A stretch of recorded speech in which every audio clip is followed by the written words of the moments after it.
Algumas histórias da Bíblia parecem silenciosas, como se estivessem escondidas entre as páginas, esperando que alguém as reencontre. Mas, quando são reveladas, deixam a alma inquieta, provocam o coração e nos obrigam a olhar para dentro de nós mesmos. Há relatos que, mesmo milênios depois, ainda sussurram advertências, conselhos e promessas que ecoam nas nossas escolhas diárias. Este vídeo é sobre isso, sobre um nome esquecido, um destino alterado e um eco que atravessa gerações. Você já parou para pensar que algumas bênçãos foram perdidas não por ataque do inimigo, mas por decisões internas, silenciosas, tomadas no escuro da alma? E se eu te dissesse que um filho de Jacó, primogênito de uma das maiores linhagens espirituais da humanidade, perdeu tudo por um único ato impensado? Que a liderança que lhe era de direito foi passada adiante, que sua espada espiritual foi retirada e no seu lugar ficou apenas a memória do que poderia ter sido? E não para por aí, porque essa história continua, ela se espalha pelos séculos, a escolha de uma tribo em viver à margem, o isolamento geográfico que virou afastamento espiritual, e lá na frente um episódio que você conhece bem, um homem possesso entre sepulcros, cercado por porcos, numa terra onde o povo já não queria mais milagres. Como tudo isso se conecta? Como a queda de Rúben ecoa no clamor do endemoninhado gadareno? Qual a ponte entre o Gênesis e os Evangelhos? Antes de começar, deixa aqui nos comentários: Senhor, não me deixa perder minha espada espiritual. E se esse tema já te tocou de alguma forma, compartilha esse vídeo agora com alguém que também precisa ouvir. Alguém que está prestes a desistir, alguém que se afastou do altar, alguém que acha que o tempo de ser usado por Deus acabou. Porque não acabou, ainda dá tempo, e hoje pode ser o reinício. Quem nasce primeiro carrega mais do que o peso da expectativa, carrega o legado. Rúben, o filho mais velho de Jacó, nasceu envolto em promessas que pareciam apontar para a glória. Como primogênito, ele era o herdeiro natural da bênção, da autoridade e da liderança sobre seus irmãos. A Bíblia deixa isso claro. O primeiro tem direito dobrado à herança, e com ele está o símbolo da força da juventude. Mas algo acontece. Algo que muda tudo. Você já parou para pensar como alguém com tudo nas mãos pode perder tudo tão rápido? Rúben não era um homem sem fé, tampouco alguém indiferente às promessas de Deus. Ele cresceu ouvindo as histórias de Abraão, Isaque e seu próprio pai Jacó. Sabia da aliança, da terra prometida, do Deus que transforma a escravidão em liberdade. Ele conhecia o amor de Deus, sentia o peso da oração feita por sua mãe, Lia, mulher rejeitada, mas ouvida pelo céu. E mesmo assim, caiu. E essa queda não foi qualquer tropeço. Foi uma escolha consciente, embriagada de desejo e orgulho. O episódio que muda o rumo da história está em Gênesis capítulo 35. Ali, quase como uma nota esquecida no meio da narrativa, o texto revela que Rúben se deitou com Bila, concubina de seu pai. Um escândalo silencioso, um pecado sem alarde, mas o céu viu, e Jacó também. Aquela atitude foi como rasgar os laços de honra que o ligavam à herança da fé. Um ato impulsivo que revela muito mais do que fraqueza, revela desprezo pela autoridade paterna e desrespeito pelo sagrado. Será que era só desejo carnal? Ou havia algo mais profundo naquela rebelião? Rúben, talvez, quisesse ocupar um espaço de poder que julgava merecer. Dormir com a concubina do pai era, em muitas culturas antigas, um ato de usurpação simbólica. Um gesto de quem queria dizer, eu sou o chefe agora. Mas Deus não se impressiona com força bruta, nem com pretensões humanas. Ele olha o coração. E o coração de Rúben, naquele momento, estava cheio de si mesmo e vazio do Espírito Santo. Esse erro, tão profundamente ofensivo, não foi esquecido. Anos se passaram, décadas. Mas quando Jacó estava velho, prestes a morrer, reuniu seus filhos para abençoá-los. E ao chegar a Rúben, em vez de bênção, o que veio foi uma palavra dura e cortante como espada. Tu não serás o mais excelente, pois subiste ao leito de teu pai. A Bíblia não alivia. Não há romantismo aqui. A justiça de Deus é clara, ainda que envolta em amor, não ignora a transgressão. Imagine o peso disso. Esperar a vida inteira por uma herança que nunca virá. Ver seus irmãos, os mais novos, ocupando os lugares que deveriam ser seus. E mais, perceber que a sua tribo, que deveria liderar Israel, seria quase apagada da história. Mas antes de julgarmos Rúben com dureza, precisamos lembrar de uma coisa. Todos nós temos nossos deslizes. Quem nunca escolheu o prazer do momento ao invés da promessa eterna? Quantas vezes trocamos a presença do Espírito Santo por um alívio rápido, uma escolha impulsiva, um orgulho mal disfarçado? A história de Rúben não é apenas sobre ele, é sobre mim, é sobre você. É um alerta silencioso, uma chamada à vigilância constante. Mesmo após o erro, Rúben não foi apagado de imediato. Ele ainda aparece na liderança de algumas decisões familiares, tentando proteger José da morte. Mas parece que o seu peso espiritual havia diminuído. Ele falava, mas não era ouvido. Ele agia, mas já não tinha autoridade. Quantas vezes já estivemos ali também? Falando com palavras corretas, mas com corações distantes da essência da fé e da presença viva de Jesus? É curioso perceber que o nome Rúben significa eis um filho, um nome cheio de esperança, de visão, de reconhecimento. E, no entanto, o filho que deveria ser exemplo se tornou um aviso. Um lembrete de que dons não sustentam ninguém se o caráter não estiver fundamentado no amor de Deus. A história de Rúben mostra que ser chamado é diferente de ser aprovado. Deus chama muitos, mas só permanecem aqueles que o honram, mesmo nos bastidores, e Jacó não esqueceu. A bênção da primogenitura foi dada a José, mais tarde dividida entre Efraim e Manassés. A autoridade espiritual foi dada a Levi. A liderança sobre os irmãos foi concedida a Judá, de onde viria o Messias, Jesus. 3 irmãos mais novos receberam o que deveria ser de Rúben. Isso te mostra algo? O reino de Deus não opera por lógica humana. A unção não é hereditária. Ela é consequência de uma vida rendida à oração, à santidade e à fidelidade.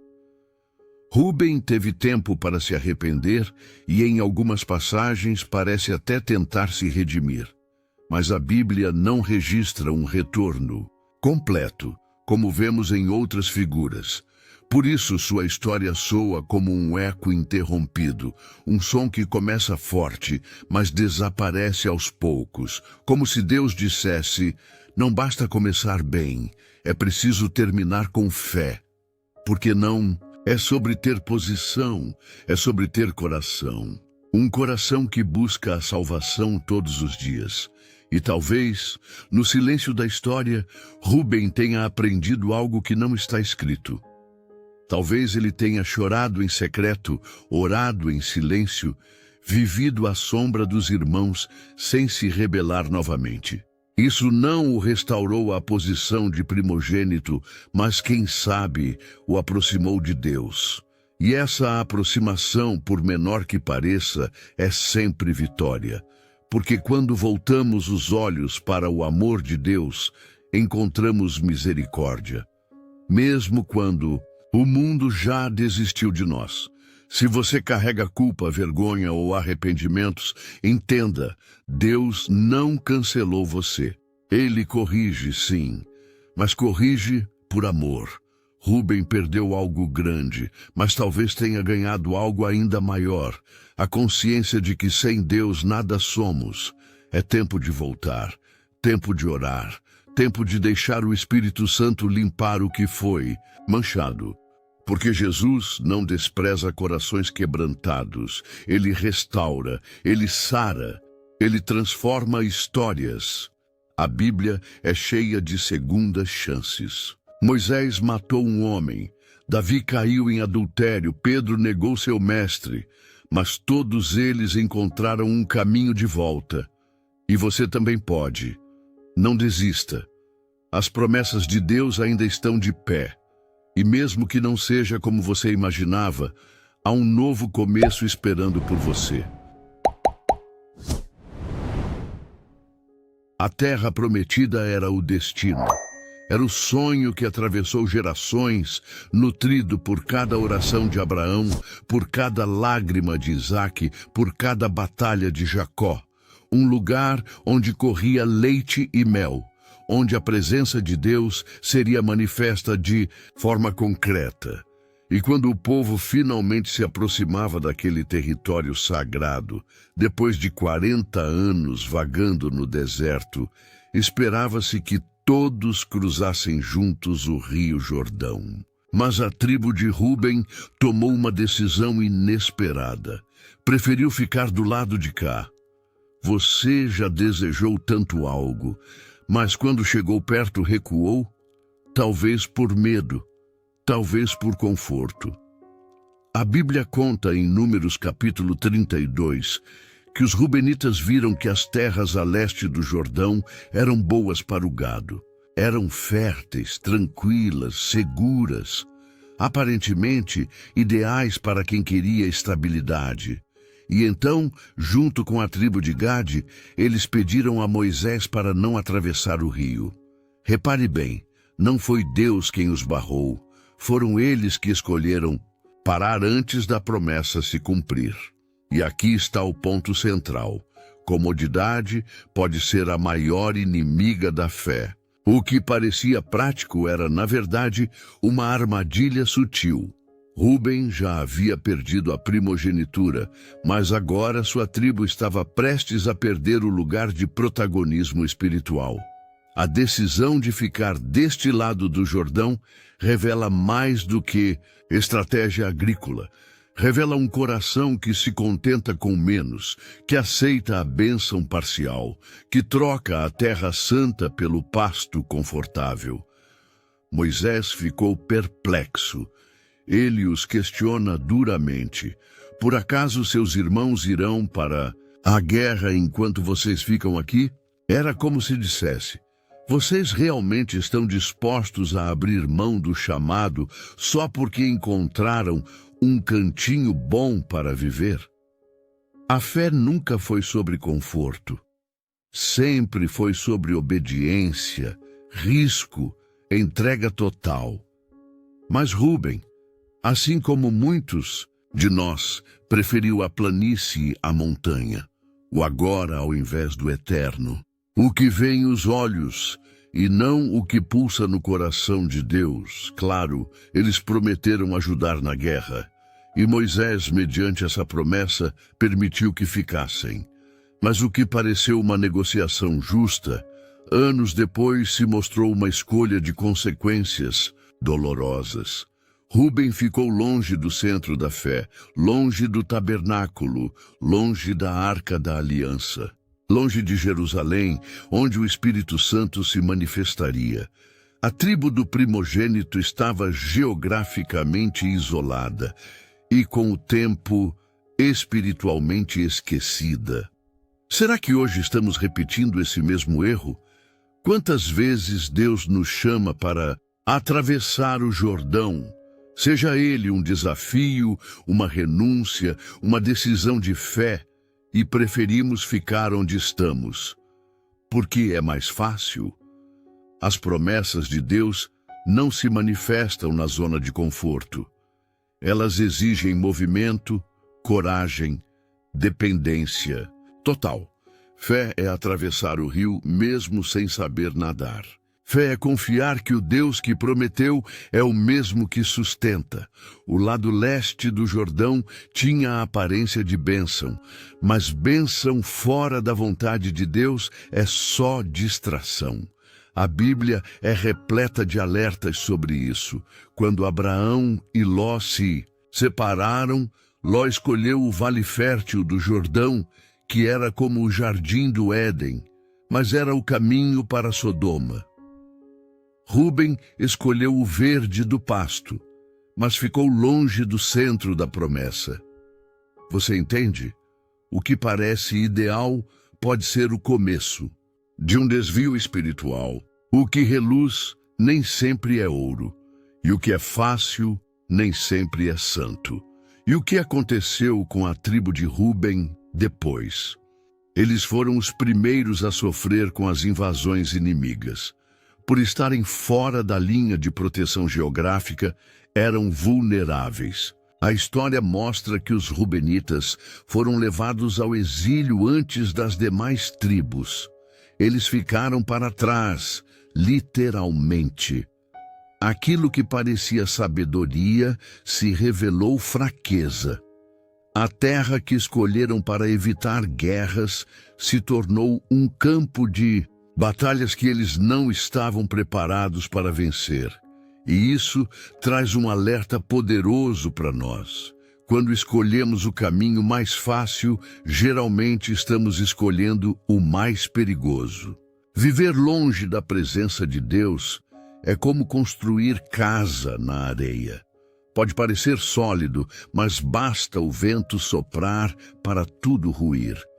Jesus nos chamou para atravessar, para confiar, para seguir.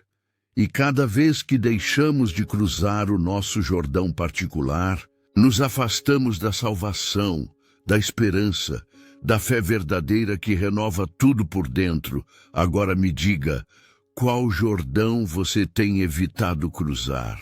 Qual chamado de Deus você tem adiado por parecer difícil demais? Talvez seja tempo de decidir, de levantar acampamento e seguir com o povo, porque onde está o Espírito Santo, aí está a promessa.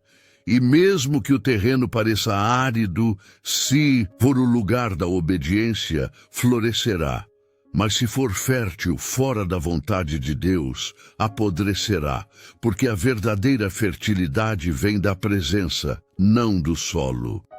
A tribo de Rúben não sumiu da história de uma vez. Eles aparecem aqui e ali, mas sempre como coadjuvantes, sempre à margem. E quando o Novo Testamento fala das tribos, Rúben não tem destaque. Quando o Apocalipse fala dos 144.000 selados, há uma inversão de ordem. A honra vai para outras tribos. Isso te mostra como as decisões espirituais têm impacto eterno. Uma escolha feita hoje pode ecoar por gerações. Uma rendição agora pode mudar toda uma linhagem. Se o teu coração está tocado por essa história, comente aqui embaixo. Eu quero atravessar o Jordão. E se você ainda não viu o vídeo sobre a tribo de Judá, onde falamos da liderança, ou sobre a história de José, procure aqui no canal. Você vai entender como a obediência molda o futuro, como a fé nos posiciona no centro da vontade de Deus. Porque a Bíblia é um mapa, e cada decisão te aproxima ou te afasta da rota. Existe um tipo de pessoa que sempre fica na margem da promessa. Estão próximos do sagrado, mas nunca o abraçam de verdade. Andam com o povo de Deus, mas nunca mergulham na obediência radical. Esses são os homens de meio caminho, e a tribo de Ruben se tornou o símbolo desse tipo de vida espiritual. Estavam tão perto da terra prometida que podiam ver o rio, podiam ouvir as vozes da vitória do outro lado, mas preferiram acampar na beira. A Bíblia os chama pelo nome e a história os chama de exemplo. A fronteira pode parecer um lugar estratégico, não é deserto, mas também não é a terra prometida. É como viver em um limbo espiritual. Um espaço entre a promessa e o cumprimento, entre a fé e o medo.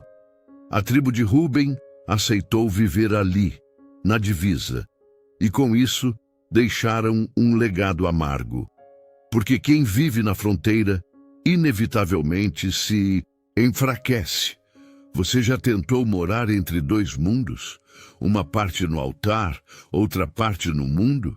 Esse é o espírito da fronteira, e ele cobra caro. Veja o que aconteceu com os rubenitas ao longo das gerações. Eles começaram cheios de promessas, eram os descendentes do primogênito, o primeiro fruto da força de Jacó. Mas com o tempo foram sumindo do centro da história. Ruben nunca mais liderou nada. Nunca mais levantou um profeta. Nunca mais foi a referência. Eles estavam lá, mas não estavam. Existiam, mas não influenciavam. Porque viver na fronteira é viver em silêncio espiritual. Há um detalhe sutil e poderoso no texto bíblico. Quando Josué lidera o povo para cruzar o Jordão, as tribos de Ruben, Gade e metade de Manassés vão com eles, mas sem o coração. Era como se dissessem: vamos cumprir o combinado, mas voltaremos ao nosso canto. Obedeciam por conveniência, não por convicção. E é exatamente isso que define o homem de meio caminho. Faz o que é certo, mas com o coração ausente. Serve, mas sem paixão. Caminha, mas sem direção. Crê, mas sem entrega. O profeta Elias, séculos depois, diria no Monte Carmelo: até quando vocês vão cochear entre dois pensamentos? Essa é a essência de Ruben. É o coração dividido, é a alma instável. É aquele que nunca se posiciona por completo. É o crente que canta, mas não ora, que lê, mas não vive, que diz Senhor, mas não se move.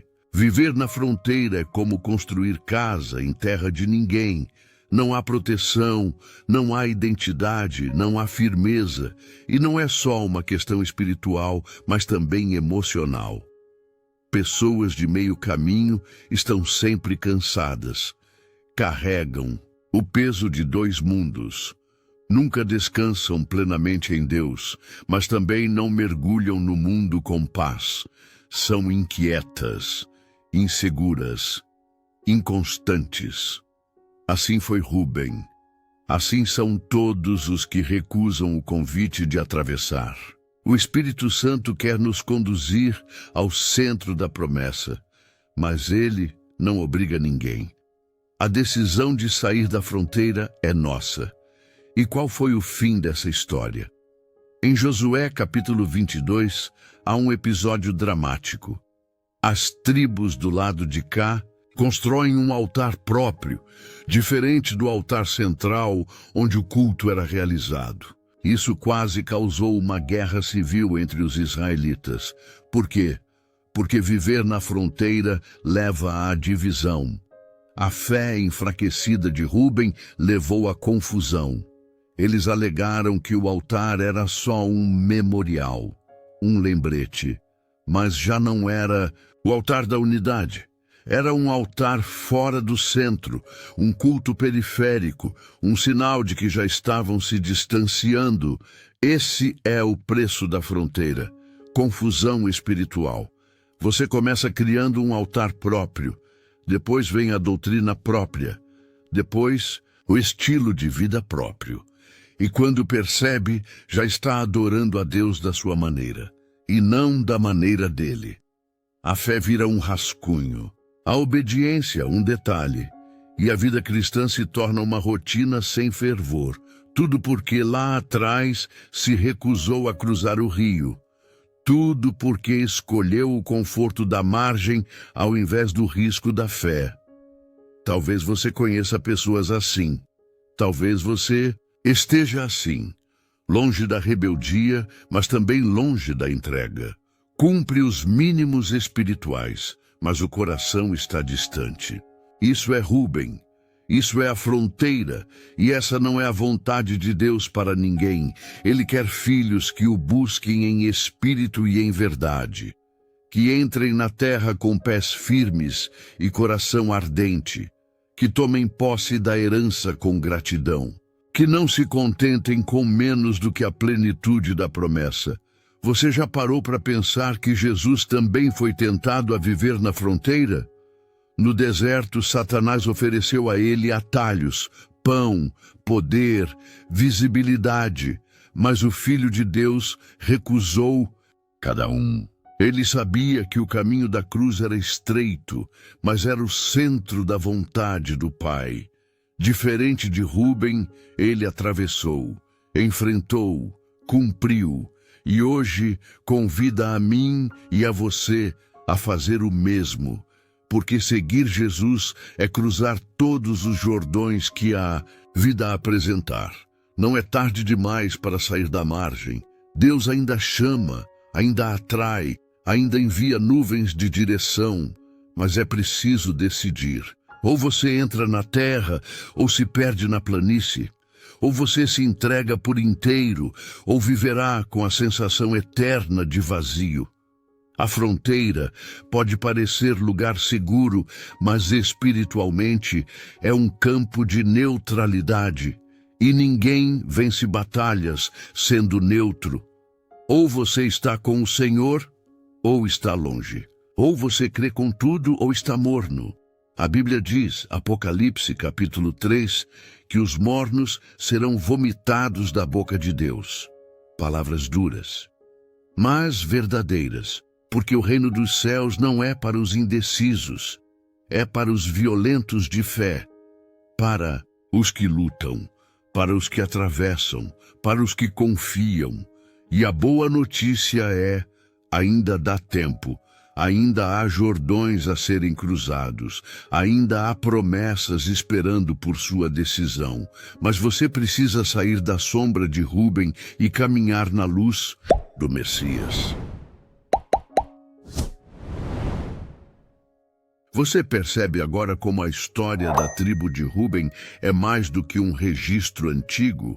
Ela é um espelho, um aviso, um convite, um lembrete de que não basta nascer com promessas. É preciso vivê-las, é preciso honrá-las, porque o céu não recompensa apenas intenções, mas decisões. Rubem tinha tudo para liderar, para conduzir, para ser lembrado como aquele que firmou os pés da aliança entre Deus e o povo. Mas foi sua escolha pessoal, no silêncio de um momento, que reescreveu seu destino e a de sua descendência. Essa história serve para mim, para você, para todos nós. Em que área da sua vida você foi chamado para liderar, mas deixou a espada cair? Qual é a terra que Deus te deu e você abandonou, permitindo que porcos ocupassem o lugar que era para ser altar? Quais são os sepulcros que você tem frequentado, quando na verdade foi feito para viver entre promessas? Essas perguntas doem, sim, mas elas também libertam. Porque onde há verdade o Espírito Santo age, e onde ele age há cura, há restauração, há poder. Por isso, hoje eu te convido, retome a sua espada espiritual, retome o seu altar, retome a sua fé. Deus não te chamou para viver à margem, Ele te chamou para ser sal, luz, impacto e transformação. O mesmo Jesus que libertou o gadareno na terra dos Rubenitas está aqui agora, pronto para restaurar aquilo que o pecado, a dor ou a desistência tentaram apagar. Ele te olha com amor e te chama pelo nome. Se esse conteúdo falou com você, inscreva-se no canal agora mesmo e ative o sininho das notificações. Temos muitos outros vídeos que vão fortalecer a sua fé, renovar a sua esperança e reacender o fogo do Espírito Santo dentro de você. Aqui, cada conteúdo é feito para te ajudar a caminhar mais perto de Jesus, com amor, coragem e sabedoria. E para encerrar, receba essa promessa da Palavra de Deus, escrita no Salmo 32. Instruir-te-ei e ensinar-te-ei o caminho que deves seguir, e sob as minhas vistas te darei conselho. Que essa palavra te acompanhe onde quer que você vá, e que o Deus de paz, esperança e salvação seja contigo, hoje e sempre.